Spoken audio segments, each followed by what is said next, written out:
parents, the child goes to the teacher who will guide that child. What do you mean by external moral authority? You use that expression a lot. Materialism has to do with when you are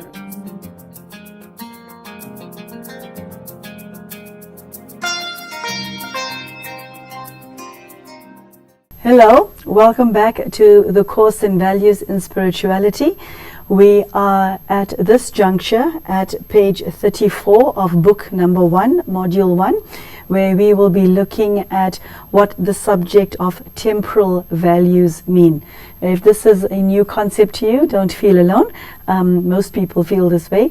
Sister Denise, the author of these books, has taken and spent a lot of time and energy into the quest of what values are, what it is not, and how we are able to apply values in our daily lives with a view to becoming more enriched individuals.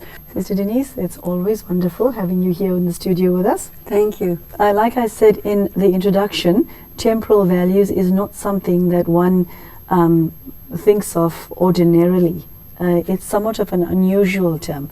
Could you tell us what it is by definition? Could you also tell us why it's important for the student of this course to be exposed to the subject of temporal values? My thinking now is that values are not temporal, but that you change the position and priority of different values as time goes by. That means that values will be considered more valuable or less valuable or different.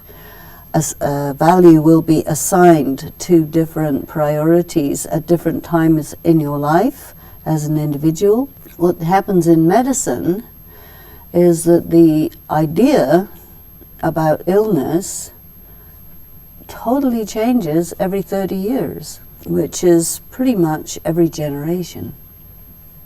And what that means for us is that we have to reassess. We will be provided a value system by the preceding generation. Your parents will convey their values to you. But the world is different, especially nowadays. The world is changing more and more rapidly. So I would think that the speed at which the change of priority of different values switches is going to be very, very quick. What makes you say that? Well, the world is different. For example, in my childhood, if you wanted to send a message to someone and you wanted it to reach quickly, you would send a telegram. Nowadays, if you say telegram to somebody, they don't know what you're talking about because you have SMS. And, nobody had the devices that everybody has now. A child nowadays has a mobile phone, and the parent will be able to communicate with that child anytime. People communicate with each other in such a way that if you send a message to someone in the morning, within 2 hours you expect a reply. Now previously, time was a lot slower. You would write a letter to someone, put it in an envelope, put a postage stamp on it, which you have to go and buy somewhere. Then you have to go to the mailbox, and then you will see, later in the day the postman will come, and about 3 or 4 days later somebody will get it, and they will read it, and they will reply. And so a communication could take a couple of weeks, which now takes a couple of hours. Everything is speeding up for people. People are growing up quicker. Change is happening quicker. There are a lot more people around. And the physical circumstances, as they change, it has an effect on our priorities, which means also on our value system. So this is why we have this idea of temporal values. Actually, values don't change. you change your priorities. Could you give me examples of this so that the viewer can relate to what you were saying? One example is in terms of people's relationships. In previous times, I think people would trust in a different way than they trust now. If somebody disappears from where they're normally for an hour or so, in olden times you would assume everything is fine. Now you assume something wrong, just because somebody not being there means something different now than it used to mean. If you don't receive a reply to your communication, you will assume something that in earlier times you wouldn't have assumed. I think also people have a different sense about pain and suffering. In earlier times, it was a higher value to be able to endure, to be able to tolerate, and so on. Nowadays, people expect not to have to tolerate, not to have to endure everything, and so people's ability to handle discomfort is less because the expectation that you shouldn't have to endure difficulty is there, you see. And this is because of changes in the circumstances leading to changes in people's ideas. Brand name, in earlier times, only the luxury market was interested in brand names. Haute couture had brand names. Now, a school child is in danger if they don't have the right kind of sneakers with the right brand name. That is all of a sudden a high value. And previously, the question of a child having brand name items was inconceivable, you see. So, and this has happened over 20 years, 30 years, 40 years. Maybe our generation, of course there's a generation already between you and me, but people who are teenagers in comparison with me now, the way they think, the way they experience the world is so different from how the world was when I was their age. There's nothing to compare, which means that people have to relate to each other differently because of the speeding up. Take news. International news is known to everybody all over the world at the same time. So the media actually, practically speaking, controls public opinion to a much greater extent than it did before. And in some ways it makes people much more sort of compliant with the thinking. And then if somebody thinks differently, it's like, oh, what is this? Whereas previously everybody was thinking differently and that was normal. Now it's a bit more suspect. So these are examples of how things change. Another area where things change is that as you grow older, your values change, your priorities change. Something is more important when you're older. When you're younger, it doesn't matter,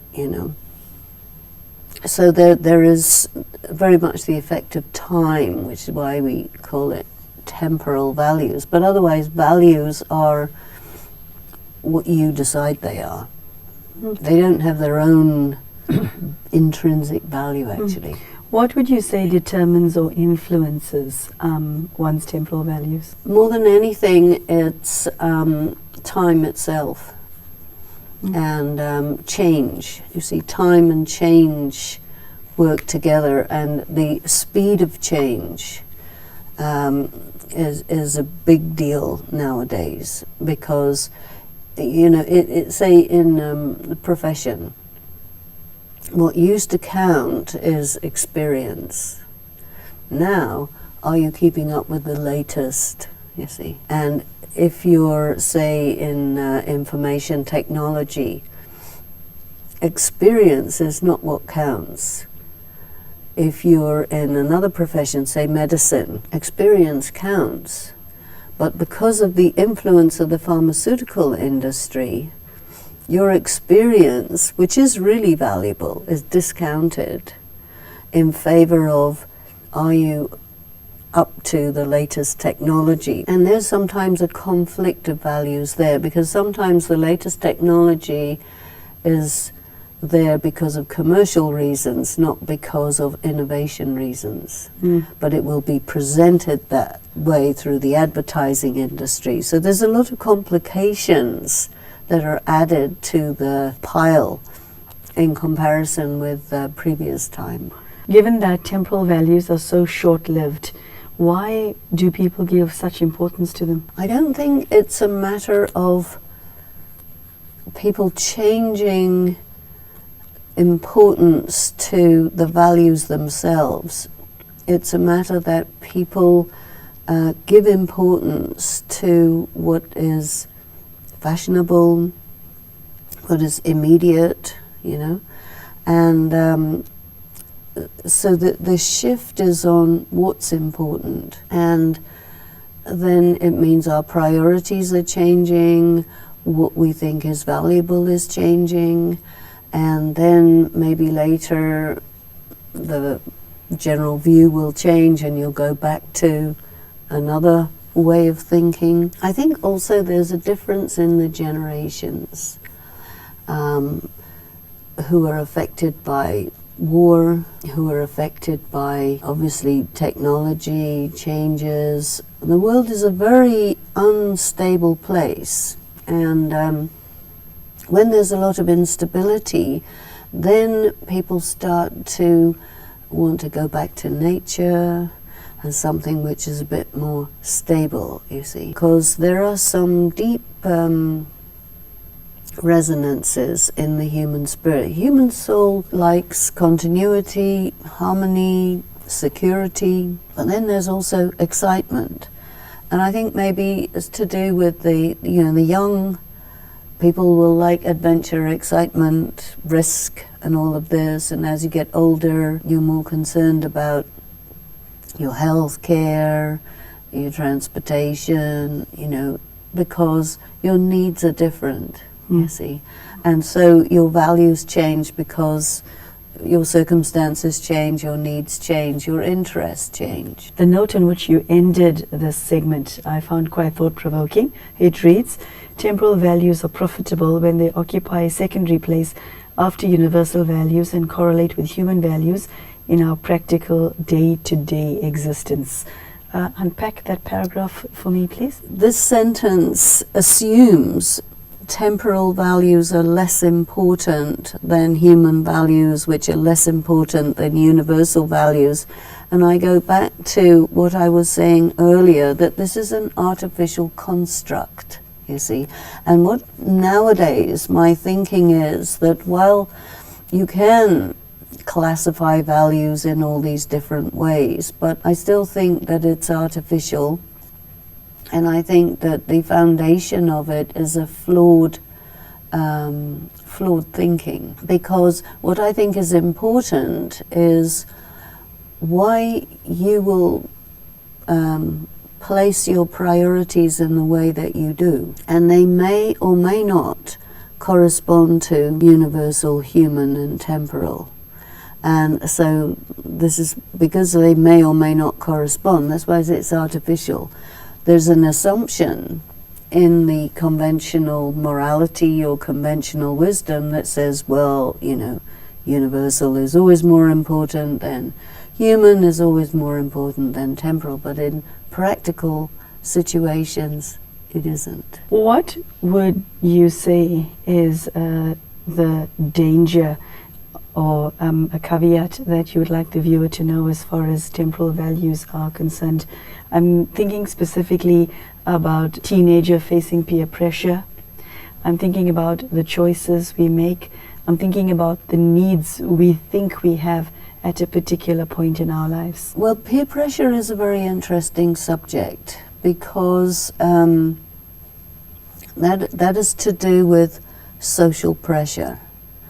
And if most of the people in a classroom think a certain way, and then one child is victimized because they're not conforming to that. The problem is that that child hasn't developed the skills to defend him or herself against that assault, you see. And it's presented as these are values. It's not values, it's a way of victimizing people. And then you come to another question, which is this power struggles that goes on between people and the culture of violence. So what we have is a culture where the refinement doesn't have importance, where it's all about muscular strength, weapon strength, the ability to manipulate people and so on. It's a culture where the base emotions are glorified and they become valuable, they are assigned value by people due to fear, and I think this is another very important reason why we're looking at the subject of values, because the conventional morality will point the finger and say these people lack values. They don't lack values, they have different values.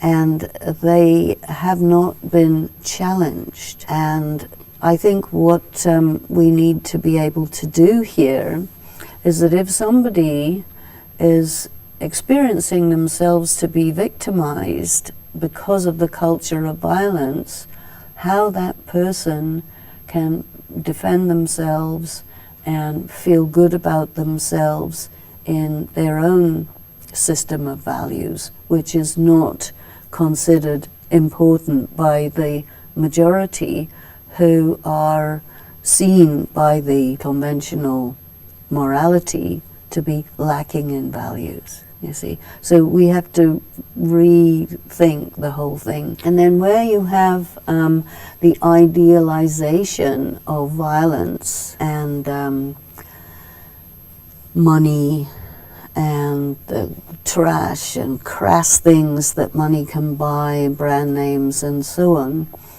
who's promoting that? Business, question. big business is promoting that. Why do you say that? Well, because it's through the magazines, through the television, through big business, you see, because big business makes more money out of human weakness. And so sometimes the society will say, well, those who are in positions of power, those who are the elite, they are the guardians of the morality. Well, what we're saying is, excuse me, they're not. They don't see the need to be. And so who are the guardians of morality? Well, they say, well, the educators, the schools, you know. Okay, that's not possible because the educators are subject to corruption quite substantially. The school teachers are extremely low paid. They are not considered important in the society particularly, which is reflected in their pay. They are used by the elite to get certain policies into the population, and so there is a lot of double standards going on among those who are said to be the guardians of values. And this is why I think that this type of course is interesting, because it's challenging the accepted assumptions. We assume people in power are looking after the better interests of the people who are not in power. What is the foundation of that assumption? Pure imagination. You know, an ideal which is not realistic. There's no evidence to support it. It's just propaganda. And that's why it's caused a problem. As I'm listening to you and looking at the values we assign to that which is important in our lives at various stages, is it the case that we assign value to this particular thing because we feel that once we get this thing or this person in our lives, we will be happy. Well, that's advertising, isn't it? Yeah. Propaganda. Yeah. For the materialist worldview. And so the value or the culture of materialism has prevailed over the culture of spirituality. And so you have a big clash between materialism and spirituality, and that is why we are studying this, because material values are predatory on people. What does that mean? That means that if you can get a person to buy into the idea that you have value when you have status symbols. You know, the advertising industry will glorify this brand new car, this brand new computer, this type of house, you know, and it will say, if you have these material items, that makes you a good person, you know. So possessing equates with good, and then the people see that, buy into it, penalize the people who have other value systems, and this is why I call it predatory. We're about to say goodbye to our viewers. Is there any last word you'd like to leave with them on the subject of temporal values and how one should go about assessing one's temporal values and in order to see where you are at? I think I would say really look at what you are and who you are and what makes you valuable. And if you have something which is said to make you happy, does it make you happy?